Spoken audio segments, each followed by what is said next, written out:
Many people do not remember that uh, they had been here before, and they come back. Their minds are like a clean slate, but others can recall that they have been to this level of life, and they can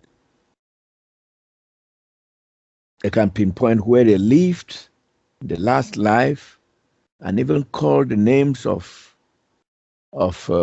some family members at the time, and people have visited where they lived in the last incarnation, and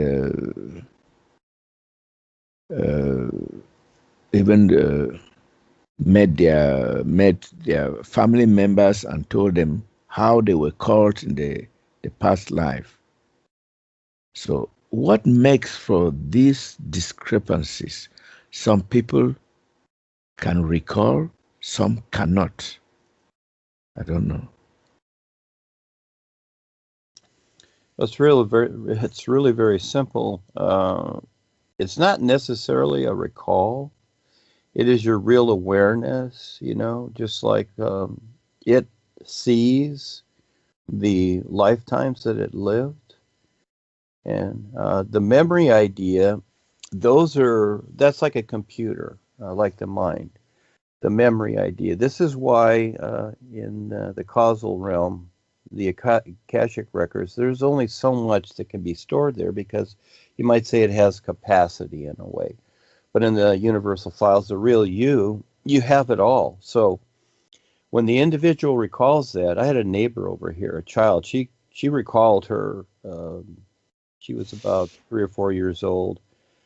And I saw her on the real side with her brother, too. She recalled her past life name and recalled many things. They talk about it. The parents never really followed along with that.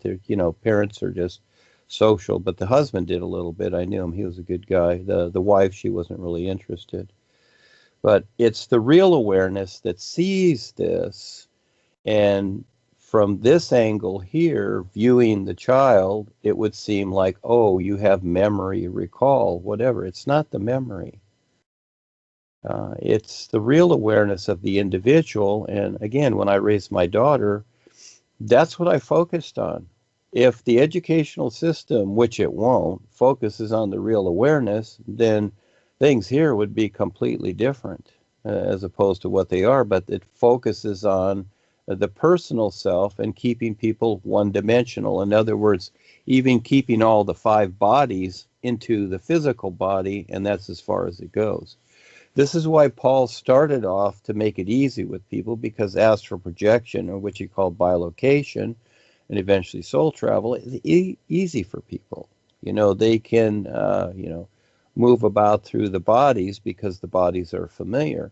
But to recognize the real awareness, well, that's something else. In other words, people did have experiences in the real universes, but they didn't recognize what it was. So it's that recognition. So yeah, that remembering is very interesting. So from the scientific view, it's like, oh, this child has a good memory or something like that. But for the most part, if you talk to psychiatrists or any of the so-called professional doctors or profession, they'll just say the child's hallucinating or has dreams or fantasies, you see. And many children try to tell their parents about what's going on, but they don't listen because the parents themselves have no experience, basically the knowledge of what's going on. And so, yeah, that comes from the real awareness. And the children can see it because they're not conditioned. They're not so heavily looking at the conditioning until they become absorbed in the conditioning. Then that part of what they see and relate to becomes blocked out, you might say. So they're more interested in the conditioning. They just kind of go with it. But when the children are very young, it's whatever comes up moment by moment. And if they see something, oh, that's what they see. If they see invisible friends, whoa, that's what they see for that moment. But as they become more absorbed, all they see is this one-dimensional world.